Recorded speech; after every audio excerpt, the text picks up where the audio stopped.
Hospital में examination करवाकर वापस आने के बाद जब मुझे पता चला कि मुझे लंग कैंसर है, तो मैंने सबसे पहला काम यह किया कि जिस सीनियर से मैं 8 साल से चुपचाप प्यार करता था, उसे अपने घर ले आया। एक महीना बीत गया और मैंने पाया कि थोड़ी कमजोरी के अलावा मुझे कोई दर्द महसूस नहीं हो रहा था। तभी हॉस्पिटल से फ़ोन आया और बताया गया कि मेरा बॉडी चेकअप रिपोर्ट किसी और की रिपोर्ट से बदल गया था। मेरा शरीर पूरी तरह स्वस्थ था। यह सुनते ही मैं पूरी तरह घबरा गया। बिस्तर पर गहरी नींद में सो रही उस महिला को देखते हुए मैंने अपने दिल में एक बड़ा फैसला कर लिया। विदेश में 3 साल बिताने के बाद मैं देश लौट आया था। एक कंपनी सोशल इवेंट खत्म होने के बाद मेरे सहकर्मियों ने मुझे शराब पिला दी। जब मुझे होश आया तो मेरे पैरों में वही चेन बंधी हुई थी जिसे मैं बहुत अच्छी तरह पहचानता था। फर्क बस इतना था कि इस बार मेरे पास दो लोग थे, एक बड़ी और एक छोटी। मैं अपने सीनियर से अपने दिल की बात तक नहीं कह पाया था। एक महीने बाद मैं मरने वाला था। ये सोचकर घर लौटते समय मैं लगातार रोता रहा। टैक्सी ड्राइवर समझ गया था कि मैं हॉस्पिटल से आया हूं। उसने मेरी हालत देखकर शायद अंदाजा लगा लिया था कि क्या हुआ है। उतरने से पहले उसने अचानक मुझसे कहा, नौजवान, दुनिया में कोई मुश्किल ऐसी नहीं होती जिसे पार न किया जा सके। सबसे जरूरी है वर्तमान में जीना। खाली विला में वापस लौटकर, जहां सिर्फ मैं अकेला था, मैंने अचानक एक बड़ा फैसला कर लिया। ड्राइवर सही कह रहा था, वर्तमान में जीना चाहिए। मैंने अपना फ़ोन निकाला और एक सिल्वर चेन ऑर्डर कर दी। मेरे पास सिर्फ एक महीना बचा था। मैं कोई पछतावा छोड़कर नहीं जाना चाहता था। डिलीवरी बहुत जल्दी आ गई। खाना खत्म करते करते पैकेज भी पहुंच चुका था। हाथ में पकड़ी सिल्वर चेन को देखते हुए मैंने हिम्मत जुटाई और वीचैट के सबसे ऊपर मौजूद चैट खोल दी। सीनियर, आज मेरी तबीयत थोड़ी ख़राब है, क्या आप आकर मेरा ख्याल रख सकती हैं? मैसेज भेजते ही तुरंत जवाब आ गया। दूसरी तरफ की व्यक्ति आधे घंटे के अंदर मेरे घर पहुंच गई। इस दौरान मैंने पहले इस्तेमाल की गई स्लीपिंग पिल्स पानी में मिला दी और सोफे पर बैठकर इंतजार करने लगा। दरवाजे पर दस्तक हुई। अपने उत्साहित भावों को दबाते हुए मैंने दरवाज़ा खोला। सामने जो दिखाई दिया वह प्रोफेशनल अटायर पहने एक महिला थी। उसके माथे पर पसीने की महीन बूंदें थीं। साफ था कि वह काम खत्म होते ही जल्दबाजी में यहां चली आई थी। यह देखकर मेरे दिल में अपराध बोध उठा, लेकिन जल्द ही मैं फिर दृढ़ हो गया। अंदर आते ही उसने चिंतित चेहरे के साथ मुझे सोफे तक खींच लिया। जूनियर, तुम्हें कहां परेशानी हो रही है? मैं अब भी तुम्हें हॉस्पिटल ले चलती हूं। उसके चेहरे पर चिंता देखकर मेरी आंखें नम हो गईं। इस महिला का नाम जी अंशुए था। वह मुझसे 6 साल बड़ी थी। 14 साल की उम्र में जब मेरे माता पिता ने मुझे घर से निकाल दिया था, तब इसी सीनियर ने मुझे अपने पास रखा और कॉलेज तक मेरी देखभाल की। ग्रेजुएशन के बाद मैं उसकी कंपनी में असिस्टेंट बन गया। इन वर्षों में उसने हर तरह से मेरा ख्याल रखा था। वह मेरे दिल की पूरी दुनिया थी। जिस घर में मैं अब रहता था वह भी पहले उसी का था, लेकिन 18 साल का होने के बाद उसने जन्मदिन के उपहार के रूप में वह मुझे दे दिया था। उसने कहा था कि भविष्य में जब मेरी कोई गर्लफ्रेंड होगी तो वह हमें परेशान नहीं करेगी। लेकिन जिस सर्दी की रात उसने मुझे बर्फ से उठाकर विला तक पहुंचाया था, उसी दिन से मेरे लिए किसी दूसरी महिला से प्यार करना असंभव हो गया था। अब जबकि मुझे लास्ट स्टेज लंग कैंसर बताया गया था, शायद मौत का सामना करने से मुझे ज्यादा हिम्मत मिल गई थी। जूनियर, कुछ बोलो, आखिर कहाँ तबीयत खराब है? मुझे डरा मत। जब उसने देखा कि मैं सिर्फ चुपचाप उसे देख रहा हूं और जवाब नहीं दे रहा, तो उसकी आवाज़ चिंता से भर गई। सेस, पहले थोड़ा पानी पी लीजिए। मैं धीरे धीरे सब बताता हूं। मैंने गहरी सांस ली, अपने अपराधबोध को दबाया और जबरन मुस्कुराया। उस चेहरे को देखते हुए, जो किसी सितारे से भी ज्यादा सुंदर था, मेरा निश्चय और मजबूत हो गया। वैसे भी मैं एक महीने बाद मरने वाला था, तो क्यों ना एक दांव लगा लूं। जियान शुए सचमुच काम से थकी और प्यासी थी। उसने कप लिया और स्लीपिंग पिल्स मिला हुआ पानी एक ही बार में पी गई। अब जल्दी बताओ। खाली कप देखकर मैंने राहत की सांस ली और फिर गंभीर हो गया। मैं आपको पसंद करता हूं। जिस दिन आपने मुझे अपने पास रखा था उसी दिन से मैं आपको पसंद करता हूं। क्या हम साथ रह सकते हैं? मैं सीनियर को एक मौका देना चाहता था। मैं उसे मजबूर नहीं करना चाहता था और न ही चाहता था कि वह मुझसे नफरत करे, लेकिन हकीकत ने मुझे जोरदार झटका दिया।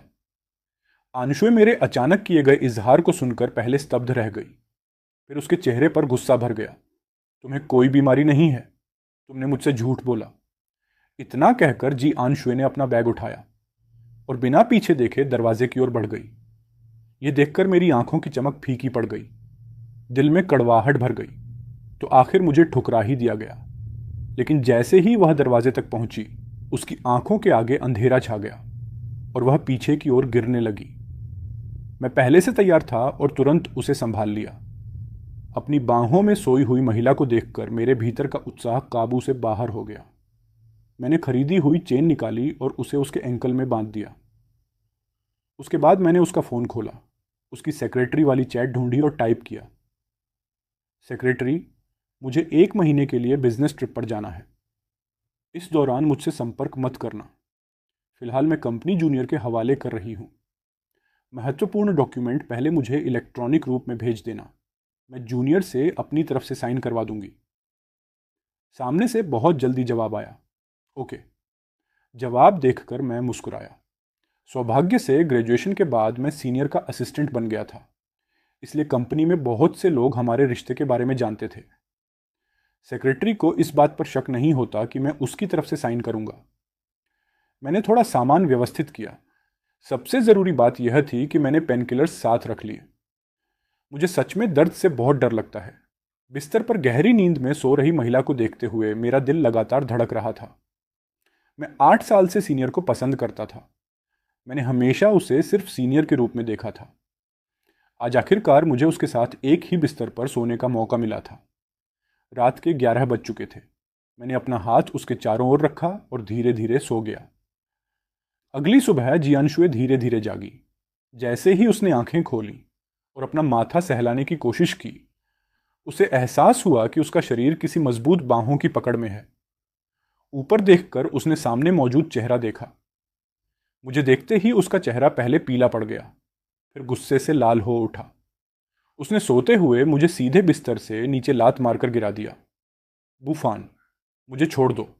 आज के बाद कभी मेरे सामने मत आना। जी आनशुए उठकर कपड़े पहनना चाहती थी, लेकिन उसके एंकल के पास महसूस हुई ठंडी धातु ने उसे चौंका दिया। सिल्वर चेन देखते ही वह गुस्से से कांप उठी। इससे भी बुरा यह था कि उसके कपड़े पूरे कमरे में बिखरे पड़े थे। हालांकि अपने शरीर में कोई असहजता महसूस न होने पर उसने राहत की हल्की सांस ली। मुझे सिर सहलाते हुए जागते देखकर उसने दांत भींच ली। जैसे ही वह मुझे डांटना चाहती थी, मैंने उसके हाथ पकड़ लिए। मैं अभी कुछ क्षण पहले तक सीनियर के साथ एक मीठे सपने में डूबा हुआ था, तभी उसकी लात से अचानक जाग गया। होश में आते ही मैंने उसकी गुस्से भरी आवाज सुनी। मुझे पहले से पता था कि जागने पर वह नाराज होगी, लेकिन फिर भी दिल में दर्द हुआ। मेरी आंखें धुंधली हो गईं। मैं यहां तक आ चुका था, अब पीछे नहीं हट सकता था। वैसे भी मेरे पास सिर्फ 1 महीना बचा था। 18 साल बाद फिर नया इंसान बन जाऊंगा। अचानक मैंने सिर उठाकर उसकी आंखों में देखा, लेकिन तुरंत नजरें झुका ली। बूफान, तुम। कमरे के पर्दे खिंचे होने की वजह से वहां हल्का अंधेरा था। 8 साल तक सीनियर से छिपकर प्यार करने के बाद मैं इस आखिरी महीने में कायर नहीं बनना चाहता था। जब मैं दोबारा संभला तो पाया कि सीनियर बिना किसी भाव के मुझे घूर रही थी। मैं कुछ पल उसकी नज़रों से बचता रहा, फिर जल्दी से बात बदल दी। सीनियर, आपको भूख लगी है?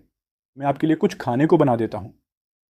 जी अंशुए जब गुस्से में नहीं होती थी, तभी सबसे ज़्यादा डरावनी लगती थी। मैं तुरंत उठ बैठा, जल्दी से कपड़े पहने और बेडरूम से निकल गया।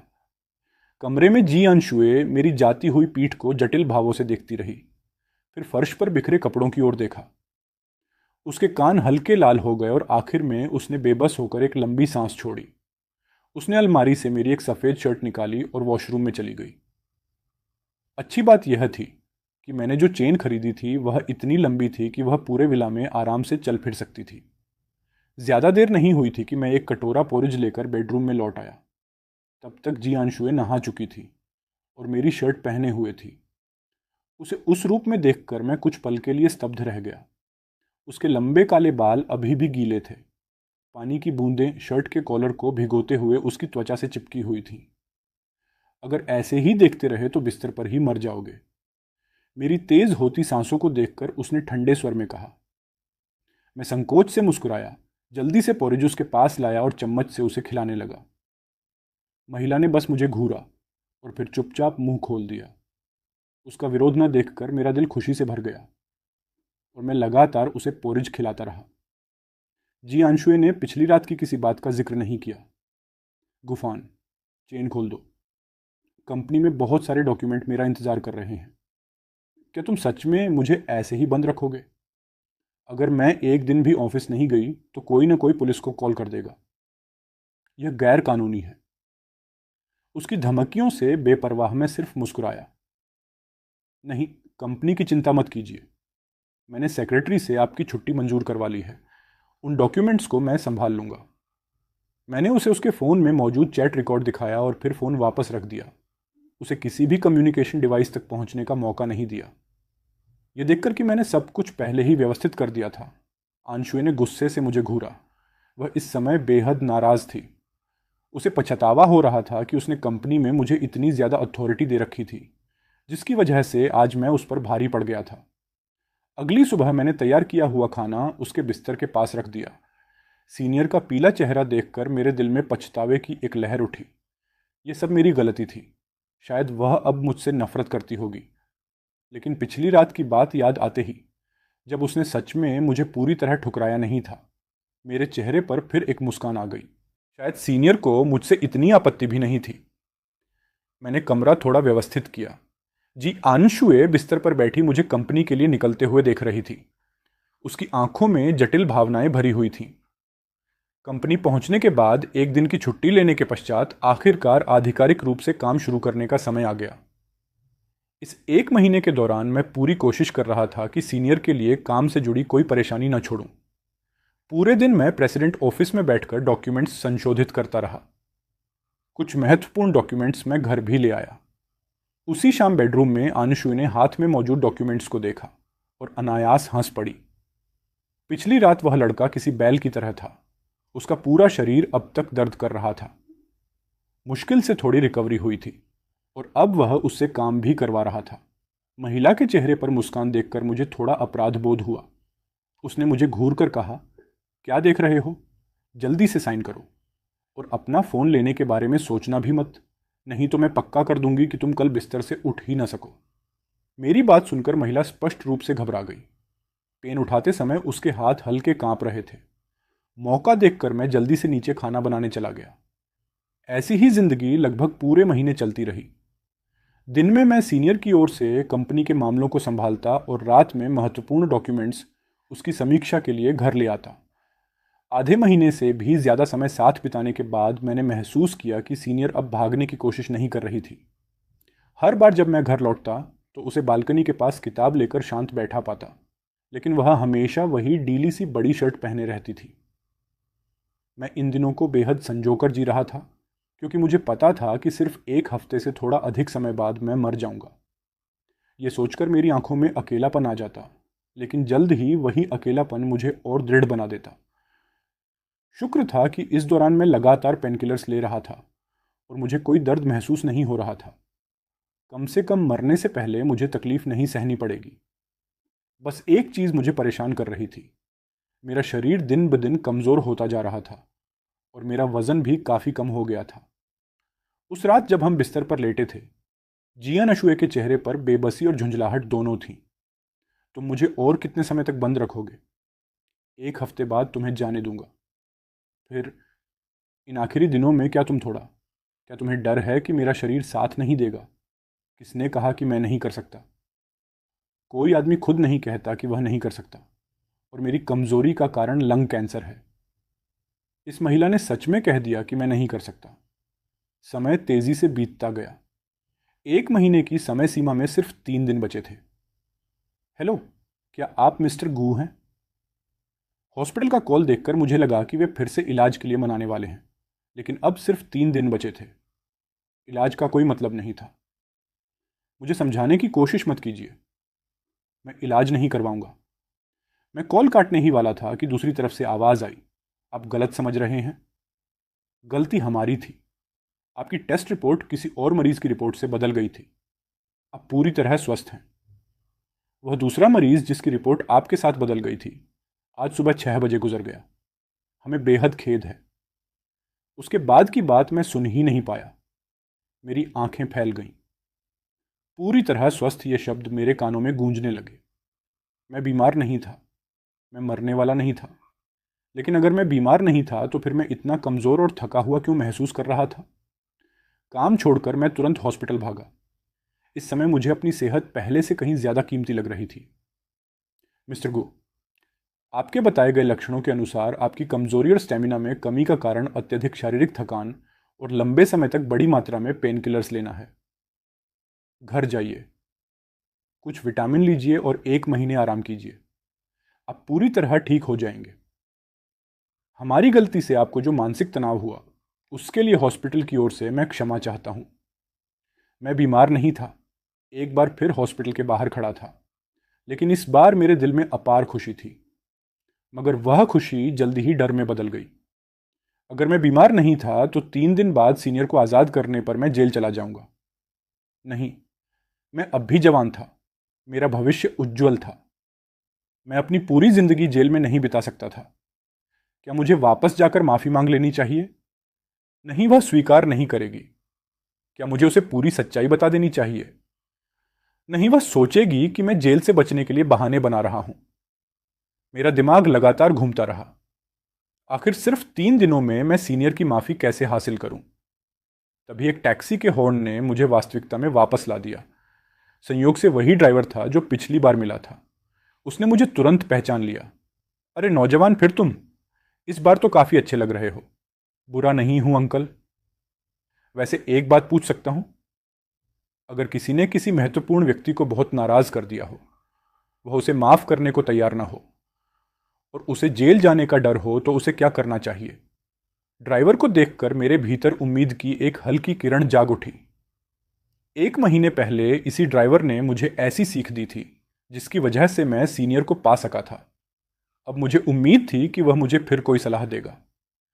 आसान है, विदेश चले जाओ। 3 साल बाद चाहे कितनी भी गहरी नाराजगी क्यों ना हो, काफ़ी हद तक कम हो जाती है। और विदेश में हमारे घरेलू कानून भी लागू नहीं होते। नौजवान, कहीं तुम अपनी ही बात तो नहीं कर रहे? हाँ, ऐसा कैसे हो सकता है? मैंने बस एक वीडियो देखा था जिसमें किसी ने यही सवाल पूछा था। मुझे समझ नहीं आया कि क्या जवाब दूं। सलाह के लिए धन्यवाद। ड्राइवर की बात सुनकर मेरी आंखें चमक उठीं। झेंपते हुए मैंने बहाना बना दिया, अलविदा नौजवान। और एक सलाह देता हूं, हर चीज का बहादुरी से सामना करना। ऐसा कुछ मत करना जिसका बाद में पछतावा हो। धन्यवाद। टैक्सी को दूर जाते हुए देखते ही मेरा दिल तेजी से धड़कने लगा और मैं जल्दी जल्दी ऑफिस की तरफ भागा। मैं अपने असिस्टेंट तक को नज़रअंदाज कर गया क्योंकि अचानक मुझे 3 साल वाले एक ओवरसीज़ प्रोजेक्ट की याद आ गई जिसे अभी तक कोई लीड नहीं मिला था। वह प्रोजेक्ट मानो मेरे लिए ही बनाया गया था। मुझे पता नहीं था कि मेरे जाते ही मेरा असिस्टेंट मेरे हाथ में मौजूद हॉस्पिटल बैग को घूर रहा था। प्रेसिडेंट जी, क्या आपकी तबीयत हाल में ठीक नहीं रही? आप वापस कब आएंगी? पूरे 1 महीने से प्रेसिडेंट जी ने उसके किसी मैसेज का जवाब नहीं दिया था, इसलिए वह और भी ज़्यादा उत्सुक हो गया। आखिर कौन सा प्रोजेक्ट था जिसने उन्हें इतना व्यस्त कर रखा था? अगले 2 दिनों में मैंने ओवरसीज़ प्रोजेक्ट अपने नाम कर लिया और सारी एग्जिट प्रोसीजर भी पूरी कर ली। इस प्रोजेक्ट का प्रभारी मैं ही बनने वाला था। पूरी कंपनी हैरान थी, यहाँ तक कि सेक्रेटरी भी। लेकिन मैंने किसी को कुछ नहीं बताया। आज रात के बाद मैं कल सुबह 8 बजे जियांगचंग छोड़ दूंगा। तब मुझे जेल भी नहीं जाना पड़ेगा। तो तुम मुझे आखिर कब छोड़ोगे? यह हर दिन मुझसे पूछा जाने वाला पहला सवाल था। उसे मुझे घूरते देखकर अचानक मुझे इन दिनों से गहरा लगाव महसूस हुआ, इतना कि जाने का मन ही नहीं कर रहा था। उसका सवाल मेरे अचानक दिए गए किस्से टूट गया। मेरे मूड को महसूस करके उसने भी कुछ नहीं कहा। सुबह 6 बजे मैं जल्दी उठ गया, कुछ ज़रूरी सामान पैक किया, नाश्ता बनाकर फूड वार्मर में रख दिया। उसका फ़ोन चालू करके तकिए के पास रख दिया और वह चेन खोल दी जिसने उसे 1 महीने तक बांध रखा था। उसके एंकल पर लाल निशान पड़ गए थे। मैंने उन्हें काफ़ी देर तक छुआ, उसके माथे पर हल्का सा किस किया, एक नोट छोड़ दिया और टैक्सी लेकर एयरपोर्ट चला गया। सुबह 8 बजे प्लेन में बैठने के बाद आखिरकार मैं थकान से हार गया। उड़ान 11 घंटे लंबी थी, पिछली रात की सारी थकान मिटाने के लिए काफ़ी। दोपहर 3 बजे बेडरूम में आंशुए अचानक फ़ोन की घंटी से जाग गई। प्रेसिडेंट जी, असिस्टेंट गु ने कहा था कि आप आज कंपनी लौटेंगी। आप कब आएंगी? अभी भी उनिंदी हालत में जी आंशुए ने भारी आवाज में कहा, रुको। शब्द निकलते ही उसे पछतावा हुआ और उसका चेहरा लाल पड़ गया। उसने तुरंत फ़ोन काट दिया। उसे समझ नहीं आ रहा था कि उस लड़के ने उसका फ़ोन वापस क्यों कर दिया, लेकिन फिलहाल उसके पास इस बारे में सोचने का समय नहीं था। बिस्तर से उतरते ही उसके पैर जवाब दे गए और वह ज़मीन पर गिर पड़ी। तभी उसकी नज़र मेज़ पर रखे नोट पर गई। सीनियर, मैं चला गया हूं। मैं जेल नहीं जाना चाहता। मेरी पूरी जिंदगी अब भी बाकी है। क्या आप कृपया मेरी शिकायत नहीं करेंगी? नोट पढ़ते ही उसके दिल में अजीब पीड़ा उठी। उसी समय पिछले 1 महीने की सारी बातें उसके दिमाग में उमड़ पड़ी। बाथरूम में बाथटब में बैठकर उसने मैसेज पढ़ने शुरू किए। जब उसने सेक्रेटरी का वह मैसेज देखा जिसमें लिखा था कि मैं सुबह 8 बजे 3 साल के लिए देश छोड़ चुका हूं, तो उसकी आंखें सिकुड़ गईं। वह हंसी, लेकिन अगले ही पल उसका चेहरा बर्फ जैसा ठंडा हो गया। उसने फ़ोन दीवार पर दे मारा और वह टुकड़ों में बिखर गया। एक आंसू पानी में गिर पड़ा। गुफान, तुम सिर्फ अपनी मर्जी जानते हो, जो चाहिए ले लेते हो और फिर फेंक कर चले जाते हो। बेहतर होगा कि हमेशा विदेश में ही रहो और कभी वापस मत आना। मुझे इन सब बातों की कोई खबर नहीं थी। मैं अब भी प्लेन में गहरी नींद सो रहा था और यह सोच भी नहीं सकता था कि लौटने पर मुझे जी आंशुए के गुस्से का सामना कैसे करना पड़ेगा। 3 साल बाद शाम 4 बजे जियांगचेंग एयरपोर्ट। भाई, थोड़ी दूर खड़ी फेरारी के पास एक आदमी मुझे हाथ हिलाकर बुला रहा था। उसे देखते ही मैं मुस्कुरा दिया। वह मेरा सबसे अच्छा दोस्त सुबाई था। अभी अभी विदेश से लौटे हों, आज रात पार्टी है, जमकर पिएंगे। कार में बैठते ही वह पिछले 3 साल की घटनाएं लगातार सुनाता रहा। मैं चुपचाप सुनता रहा, लेकिन मेरे दिमाग में सिर्फ सीनियर थी। 3 साल बाद अब शायद वह मुझसे नफरत नहीं करती होगी, है ना? और अगर अब भी करती होगी तो मुझे बस इस्तीफा देना पड़ेगा। हालांकि तब मुझे सचमुच पछतावा होगा। भाई, मेरी बात सुनो। मेरा सामान सीधे सुबाई के घर भेज दिया गया। तुम्हें अंदाज़ा भी नहीं है कि तुम्हारे जाने के बाद तुम्हारी सीनियर कितनी ज़बरदस्त हो गई है। उसने अपने सारे प्रतिस्पर्धियों को दिवालिया कर दिया। अब वह पूरे जियांगचेंग की क्वीन है। कोई उसकी राह काटने की हिम्मत नहीं करता। पिछले महीने मैंने उसे देखा था। उसकी एक नज़र ने ही मेरे पैरों से जान निकाल दी थी। सोफे पर बैठा सुबाई लगातार बोलता रहा और मैं स्तब्ध होकर सुनता रहा। मेरी सीनियर इतनी ताकतवर हो गई थी। उसकी उपलब्धियां सुनकर मुझे दिल से खुशी हुई। उसी शाम मैंने यूं ही सुबाई का एक सूट उठाया और उसके साथ पार्टी में चला गया। जहां तक बार में जाकर पीने की बात थी, सुबाई ने कहा था कि आज की पार्टी में एक बड़ा शख्स आने वाला है और वह चाहता था कि मैं उससे कोई पहचान बना लूं। मुझे यह बात हास्यास्पद लगी। जियांगचेंग छोड़े हुए मुझे 3 साल हो चुके थे। मैं भला किस बड़े आदमी को जानता। चूंकि वह बड़ा शख्स रात 9 बजे आने वाला था, इसलिए मैं और सुबाई एक कोने में छिपकर लगातार पीते रहे।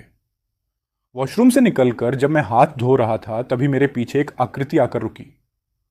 वह लाल सूट पहने एक आदमी था जिसकी शक्ल मुझसे कुछ मिलती जुलती थी। उसके चेहरे पर मुस्कान थी। उसे देखते ही मेरी आंखें ठंडी पड़ गईं। वह मेरा सगा बड़ा भाई था। मुझे घर से निकाले जाने की असली वजह भी उसी की साजिश थी। लेकिन आज मैं अभी अभी वापस लौटा था। मैं सिर्फ अपने दोस्त के साथ जश्न मनाना चाहता था, कोई झगड़ा नहीं। मैं कुछ कदम आगे बढ़ा ही था कि उसने आवाज लगाई, बूफान, आज रात तुम यहां सिर्फ मुझे आंशुए के सामने इजहार करते देखने आए हो क्या? उसका क्या मतलब है? सीनियर का नाम उसके मुंह से इतनी नजदीकी के साथ सुनकर मैंने उसे घूरा। तुम्हें पता नहीं, तुम्हारे विदेश जाने के बाद अंशुए मुझे अक्सर अलग अलग इवेंट्स में साथ ले जाती थी। उसने हमारी गु फैमिली को अपनी कंपनी के कई महत्वपूर्ण प्रोजेक्ट्स भी दिए। आज रात मैं अंशुए के साथ रिलेशनशिप में आने वाला हूं। सच कहूं तो मुझे तुम्हारा विदेश जाना धन्यवाद देने लायक लगता है। इन्हीं 3 सालों ने मुझे उसके करीब आने का मौका दिया। उसके शब्द मेरे दिल में गहरे उतर गए। मेरी मुट्ठियां कस गईं। आज रात गुहान मेरे सीनियर के साथ होगा। यही शब्द मेरे दिमाग में बार बार गूंज रहे थे। हाँ, तो वह सचमुच मुझसे नफरत करती थी। ये जानते हुए भी कि मैं गुहान से कितनी नफरत करता हूं, उसने फिर भी उसी को चुना। उसकी बातों को अनदेखा करते हुए मैं बुझी हुई आंखों के साथ वापस टेबल पर आया और लगातार शराब पीने लगा। अब मुझे समझ आया कि सुबाई जिस बड़े शख्स की बात कर रहा था वह सीनियर ही थी, लेकिन मुझे खुशी नहीं हुई। 3 साल बाद लौटते ही जो पहली चीज़ मैंने देखी वह थी गुहान का उसके सामने इजहार करना। यह सोचकर कि वह जल्द ही उसके साथ होगी, मेरा दिल गुस्से से भर गया। सुबाई ने मेरा मूड देखकर मुझे रोकना चाहा, लेकिन मेरे खोए हुए चेहरे को देखकर वह भी मेरे साथ पीने लगा। 1 घंटे बाद हम दोनों पूरी तरह नशे में डूब चुके थे। तभी शोरगुल से भरी पार्टी अचानक शांत हो गई। लाल ड्रेस पहने एक महिला हॉल के बीचों बीच दिखाई दी। उसकी नज़र भीड़ पर घूमी और फिर कोने में बेहोश पड़े मुझ पर आकर ठहर गई। उसकी आंखें गहरी हो गईं। वह मेरी ओर बढ़ने ही वाली थी कि अचानक एक व्यक्ति उसके सामने आ खड़ा हुआ। सबकी निगाहों के बीच गुहान ने कहा, आंशुए, मैं तुम्हें पसंद करता हूं, क्या तुम मेरे साथ रहोगी? पार्टी की रोशनी दोनों पर पड़ रही थी। किसी को हैरानी नहीं हुई। कुछ लोग तो हाँ कहने के लिए शोर भी मचाने लगे। उसी शोर ने मुझे जगा दिया। रोशनी के नीचे खड़े दोनों को देखकर मेरा दिल दर्द से भर गया। मैं दौड़कर उन्हें रोकना चाहता था, लेकिन मेरे पास ऐसा करने का क्या अधिकार था। मैंने एक और गिलास उठाया और पी लिया, लेकिन उसका स्वाद सिर्फ कड़वा लगा। रोशनी के नीचे गुहान ने मेरी ओर देखा और उपहास से मुस्कुराया, फिर प्यार भरी नज़रों से जी आंशुए की तरफ मुड़ा। आंशुए, क्या तुम? तभी एक जोरदार थप्पड़ की आवाज़ पूरे हॉल में गूंज उठी। सब लोग स्तब्ध रह गए। गुहान अपने चेहरे पर अविश्वास लिए उसे घूर रहा था। उसे समझ नहीं आ रहा था कि गलती कहाँ हुई। क्या वह उसे पसंद नहीं करती थी? फिर उसने थप्पड़ क्यों मारा? सेक्रेटरी जियांग, अभी इसी समय गु फैमिली के साथ सारी साझेदारी खत्म कर दो, और जो लोग अभी शोर मचा रहे थे उनके कॉन्ट्रैक्ट भी रद्द कर दो। किसी को सफाई देने का मौका दिए बिना वह भावहीन चेहरे के साथ मेरी तरफ चल पड़ी, लेकिन मुझे इनमें से कुछ भी दिखाई नहीं दिया। मैं अब भी उसी भ्रम में था कि उसने गुहान को स्वीकार कर लिया है। जैसे ही मैंने गिलास उठाया, एक नाजुक हाथ ने उसे मुझसे छीन लिया। चिढ़कर मैंने सिर उठाया और महिला के ठंडे चेहरे से नजरें मिलीं। मेरा सारा गुस्सा तुरंत गायब हो गया और मैं उसकी आंखों में देखने की हिम्मत न कर सका। अभी अभी लौटे हो और पहले ही इतना पी चुके हो। गुफान, तुम भी कमाल हो। तुम्हें क्या फर्क पड़ता है? हमारा कोई रिश्ता नहीं। तुमने तो गुहान को चुन लिया है, फिर मेरी चिंता क्यों? मैं पूरी तरह नशे में था और अब भी उसी गलतफहमी में फंसा हुआ था कि उसने गुहान को स्वीकार कर लिया है। मुझे यह पता ही नहीं था कि उसने उसे ठुकरा दिया था। खुद को ठगा हुआ महसूस करते हुए मैंने उसके हाथ से गिलास वापस लेने की कोशिश की। मेरी जलन देखकर उसके चेहरे का अधिकांश गुस्सा पिघल गया। सेक्रेटरी जियांग यंग मास्टर सू को घर पहुंचा दो, यह कहकर उसने मुझे उठाया। मेरे हाथ से शराब उसकी छाती पर गिर गई, लेकिन उसने ध्यान तक नहीं दिया और मुझे उठाकर बाहर ले गई। तभी लोगों को समझ आया कि प्रेसिडेंट जी वास्तव में किसे पसंद करती है। बहुतों ने गुहान की तरफ उपहास भरी नजरों से देखा। जो लोग पहले शोर मचा रहे थे उन्हें भी पछतावा हुआ, लेकिन किसी में दखल देने की हिम्मत नहीं थी। होटल के प्रेसिडेंशियल स्वीट में पहुंचकर उसने मुझे वॉशरूम में ले जाकर साफ किया। 3 साल बाद सामने मौजूद व्यक्ति को देखते हुए जियानशुए के मन में गुस्सा भी था और बेबसी भी। उसके बाल सुखाने के बाद मैं उनींदी हालत में जागा। उसे देखते ही मैंने नाराज होकर उसे दूर धक्का दे दिया। अब तो तुम्हारे पास गुहान है, फिर यहां क्यों आई हो? चली जाओ। अगर तुम्हारे पास नहीं आऊं तो किसके पास आऊं? मैंने तुमसे कहा था ना, इतनी शराब मत पिया करो। मैंने कहा था शराब नहीं। उसकी आंखें गहरी हो गईं। यह बदमाश लड़का उसे धक्का देने की हिम्मत भी रखता था। ठीक है, उसके साथ सोकर भाग गया और अब ऐसा व्यवहार कर रहा है। मैं तुम्हारा बॉयफ्रेंड नहीं हूं, जाओ अपना बॉयफ्रेंड ढूंढो। यह सुनकर वह हंस पड़ी। उसे मैं पसंद हूं, लेकिन इजहार नहीं करता। पूरे 1 महीने उसके साथ रहा और फिर विदेश भाग गया। उसने अभी तक मुझसे हिसाब भी नहीं किया था और अब मैं उल्टा उसी को दोष दे रहा था। तुम जैसे ही मैंने उसे दूर धकेलने की कोशिश की, उसका चेहरा उतर गया और उसने मुझे दबाकर चूम लिया।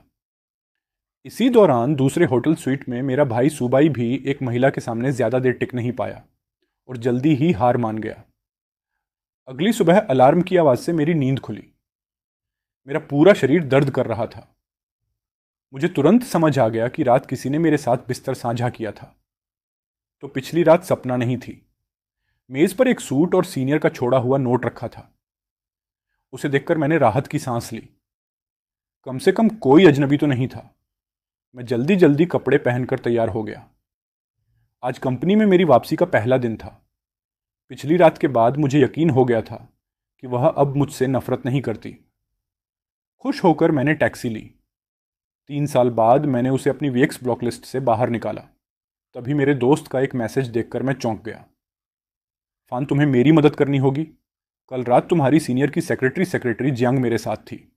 उसने रिकॉर्डिंग भी कर ली है और कह रही है कि अगर मैंने जिम्मेदारी नहीं ली तो मुझे जेल भिजवा देगी। फान, तुम्हें मुझे बचाना होगा।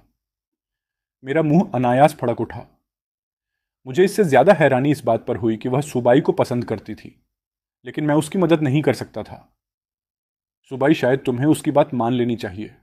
साफ है कि वह तुम्हें पसंद करती है। अगर नहीं माना तो सच में जेल भी जा सकते हो और तुम्हारी फैमिली कंपनी भी मुश्किल में पड़ सकती है। वैसे भी वह खूबसूरत है, तुम्हारा कोई नुकसान नहीं होगा। थोड़ी देर बाद जब मैं कंपनी पहुंचने ही वाला था, उसका जवाब आया। समझ गया। फान, यह देखकर मुझे अच्छा लगा। लगा जैसे मैंने कोई अच्छा काम किया हो। आज का दिन अच्छा रहेगा। खुश मन से मैं प्रेसिडेंट ऑफिस की तरफ बढ़ गया। कंपनी में लौटने पर सहकर्मियों ने मेरा स्वागत किया और मैंने भी मुस्कुराकर जवाब दिया। जैसे ही मैं लिफ्ट से बाहर निकला, सेक्रेटरी जियांग सामने आती दिखाई दी। उसने मुझे कुछ दया भरी नजरों से देखा। यह अजीब था, लेकिन सुबाई की बात याद करके मैंने पूछा, सेक्रेटरी जियांग, आप सच में सुबाई को जेल तो नहीं भेजेंगी ना? वह अचानक झेंप गई और जल्दी से लिफ्ट में चली गई। अंदर आओ। सीनियर, मैं ओवरसीज प्रोजेक्ट की रिपोर्ट देना चाहता हूं। लेकिन उसकी ठंडी निगाहों से टकराते ही मैं रुक गया। जल्दी करो। उसका ठंडा व्यवहार देखकर मैं घबरा गया। मैंने फौरन रिपोर्ट दे दी। ऑफिस से निकलते समय मैं उलझन में था। पिछली रात वह इतनी नरम थी, फिर आज इतनी ठंडी क्यों? कम से कम उसने 3 साल पहले वाली बात नहीं छेड़ी। अगले कुछ दिनों तक मैं सुबाई के घर में रहा, क्योंकि सेक्रेटरी जियांग ने बताया था कि मेरी विला सीनियर बेच चुकी है। उस दिन ऑफिस में उसके ठंडे व्यवहार को याद करके मैं वापस जाने की हिम्मत ही नहीं कर पाया। डर था कि लौटते ही मुझे सजा मिलेगी, लेकिन जो होना होता है उससे बचा नहीं जा सकता। उस दिन कंपनी की एक पार्टी बार में थी। कई वरिष्ठ अधिकारी लगातार मुझे शराब पिला रहे थे। सभी मुझे अजीब सहानुभूति भरी नजरों से देख रहे थे, जिससे मैं उलझन में था। आखिरकार मैं पूरी तरह नशे में धुत होकर बेहोश हो गया। दरवाजा खुला और अंदर कौन आया, यह देखते ही सभी अधिकारी जल्दी जल्दी बाहर निकल गए। आंशु ने सोफे पर सोए हुए मुझे देखा और हल्का सा मुस्कुराई। उस रात मैंने एक सपना देखा। सपने में मेरी और सीनियर की शादी हो चुकी थी और हमारी एक बेटी थी। हम तीनों का परिवार खुशी खुशी रह रहा था। सुबह जब सीने पर भार महसूस हुआ तो मैंने धीरे धीरे आंखें खोली। मेरे सामने जी आनशुए जैसी दिखने वाली एक छोटी लड़की बैठी थी, जो अपनी बड़ी बड़ी गोल आंखों से मुझे देख रही थी। मुझे जागा देखकर उसकी आंखें चमक उठीं और वह खुशी से मेरी गर्दन से लिपट गई। चारों ओर देखने पर मैंने आंशुए को पास बैठे पाया। वह ठंडी मुस्कान के साथ मुझे देख रही थी। कुछ क्षणों के लिए मैं पूरी तरह स्तब्ध रह गया। मैं पिता कब बन गया? क्या यह मेरी और सीनियर की बेटी थी? क्या सपना सच हो गया था? अनगिनत सवाल मेरे दिमाग में घूमने लगे। काफी देर बाद मैंने मुस्कुराती हुई महिला को देखा और कांपती आवाज में पूछा, यह मेरी बेटी है? तुम्हें क्या लगता है? उस समय तुम इतने बेकाबू थे कि मैं जल्दी ही प्रेग्नेंट हो गई। अगर तुम्हें यह बच्ची नहीं चाहिए तो मैं अब भी गुहान को बुला सकती हूं। नहीं। उसके वाक्य पूरा करने से पहले ही मैंने गुस्से से उसे घूरा, लेकिन उसकी नजरों के सामने जल्दी ही हार गया। सीनियर, मुझे माफ कर दो। मैं 3 साल पहले की बात समझाना चाहता था, लेकिन साफ था कि उसे सब पता था। उसके चेहरे की मुस्कान गायब हो गई और उसकी जगह ठंडी हंसी ने ले ली। स्वीटी, थोड़ी देर के लिए बाहर जाकर सेक्रेटरी जियांग के साथ खेलो। डैडी अब हमें नहीं चाहते। मम्मी को इन्हें थोड़ा सबक सिखाना है। ठीक है मम्मी, अच्छे से सिखाइएगा। छोटी लड़की फुर्ती से बिस्तर से कूदकर बाहर चली गई और जाते जाते दरवाजा भी बंद कर गई। मेरे ऊपर झुकी हुई मुस्कुराती महिला को देखकर मैं कुछ कहना चाहता था, लेकिन उसने मुझे बोलने का मौका ही नहीं दिया। जूनियर, हमें छोड़कर 3 साल विदेश भाग जाना मजेदार था। 3 साल पहले तुमने मुझे पूरे 1 महीने तक बंद रखा था। आज से तुम पूरे 1 साल इसी कमरे में रहोगे, वरना मैं और तुम्हारी बेटी गुहान के साथ चले जाएंगे। इतना कहने के बाद उसने मुझे चूम लिया। मैंने छूटने की कोशिश की, लेकिन तभी महसूस हुआ कि मेरे एंकल में पहले से ही एक चेन लगी हुई थी। उस चेन का मटेरियल मेरे लिए बहुत परिचित था। वही चेन थी जो मैंने 3 साल पहले खरीदी थी। मैं उसकी सजा का न विरोध करने की हिम्मत रखता था, न शिकायत करने की। मैं कभी नहीं चाहता था कि मेरी पत्नी और बेटी गुहान को हस्बैंड या डैडी कहें। वे दोनों मेरी थीं। यह सब मैं डिजर्व करता था। जैसा करोगे वैसा भरोगे। अब मुझे सिर्फ एक बात का पछतावा था, उस टैक्सी ड्राइवर की सलाह मानने का। नहीं तो मुझे अगला 1 साल बिस्तर पर नहीं बिताना पड़ता, लेकिन मैं उसका आभारी भी था। अगर उसकी सलाह न होती तो शायद मुझमें सीनियर को अपने पास रखने की हिम्मत नहीं आती, और न ही मुझे इतनी प्यारी बेटी मिलती। कोई भी भविष्य की भविष्यवाणी नहीं कर सकता, लेकिन वर्तमान में जीना और जो सच में चाहते हो उसे करने की हिम्मत रखना अक्सर तुम्हें वही दिलाता है जिसकी तुम्हें सबसे ज्यादा चाह होती है। 1 साल बाद वापस आने के बाद यह पहली बार था, बल्कि मेरी पूरी जिंदगी में भी पहली बार, जब मैं किसी अम्यूजमेंट पार्क आया था। फर्क बस इतना था कि इस बार मेरे साथ 2 लोग थे। फेरिस व्हील पर बैठते समय महिला अचानक मेरे कान के पास झुककर फुसफुसाई, हनी, यान्यान कह रही है कि उसे एक लिटिल ब्रदर चाहिए। यह सुनकर मेरी रीढ़ में झुरझुरी दौड़ गई और पैर तक कमजोर पड़ गए, लेकिन डर से कहीं ज्यादा मेरे भीतर खुशी थी। मैंने कभी नहीं सोचा था कि जिस महिला को मैं इतने वर्षों से चाहता था वह अब भी मेरा बच्चा चाहती होगी। जहां तक मेरी बात थी, मुझे लगता था कि मैं बहुत बुरा इंसान हूं। मैंने उसे 1 महीने तक परेशान किया, फिर 3 साल के लिए छोड़कर विदेश भाग गया। उसे हमारी बेटी अकेले पालनी पड़ी, जबकि मैं विदेश में आराम से जी रहा था। लौटने के बाद उसने मुझे सिर्फ 3 दिन तक बंद रखा और फिर मुझसे शादी भी कर ली। उसी पल मैंने मन ही मन कसम खाई कि अपनी बाकी पूरी जिंदगी में मैं इन दोनों को कभी नहीं छोड़ूंगा। जब फेरिस व्हील सबसे ऊंचे बिंदु पर पहुंचा, उस महिला की आंखों में खुद को देखते हुए मैंने गहरी सांस ली और मां बेटी दोनों की हैरानी के बीच एक घुटने पर बैठ गया। मैंने वह रिंग निकाली जिसे मैं पहले से तैयार करके लाया था। मैं कभी नहीं भूला था कि इस महिला को मैं अब तक अपना कन्फेशन देना बाकी था। अपनी बेटी को गवाह बनाकर मैंने 12 साल से प्यार की हुई महिला की उंगली में रिंग पहना दी। उसी शाम अचानक मेरा मन हुआ कि टैक्सी से घर जाऊं। सोचा कार कल ले लूंगा। टैक्सी में अपनी बेटी के साथ खेलते हुए अचानक मुझे ड्राइवर की आवाज़ सुनाई दी। वह जानी पहचानी आवाज़ सुनकर मेरा दिल धड़क उठा। यंग मैन, सचमुच तुम ही हो। 3 साल बीत गए और अब तुम्हारी एक बेटी भी है। जी सर, ये सब आपकी वजह से हुआ है। कभी आपको खाने पर ज़रूर बुलाऊंगा। इसकी ज़रूरत नहीं, तुम दोनों एकदम परफेक्ट कपल हो। लेकिन उसे आंशुए के बारे में कैसे पता था? मेरा दिल तेज़ी से धड़कने लगा। मैंने ड्राइवर की तरफ देखा, फिर उस महिला की तरफ जो टैक्सी में बैठने के बाद से चुप थी। अचानक मुझे लगा जैसे मैं किसी बहुत बड़े जाल में फंस गया हूं। डैड, किसी दिन मैं अपने हस्बैंड को घर लेकर आऊंगी ताकि वह आप और मॉम से मिल सके, ठीक है? जरूर, मेरे बगल में बैठी महिला ने शांत स्वर में कहा। उसी क्षण मुझे सब समझ आ गया। मेरी पत्नी शुरू से ही मुझे पसंद करती थी, तभी तो वह हमेशा इतनी सहयोगी रही थी। आखिर सबसे माहिर हंटर वही होता है जो खुद को सबसे अच्छी तरह छिपा सके।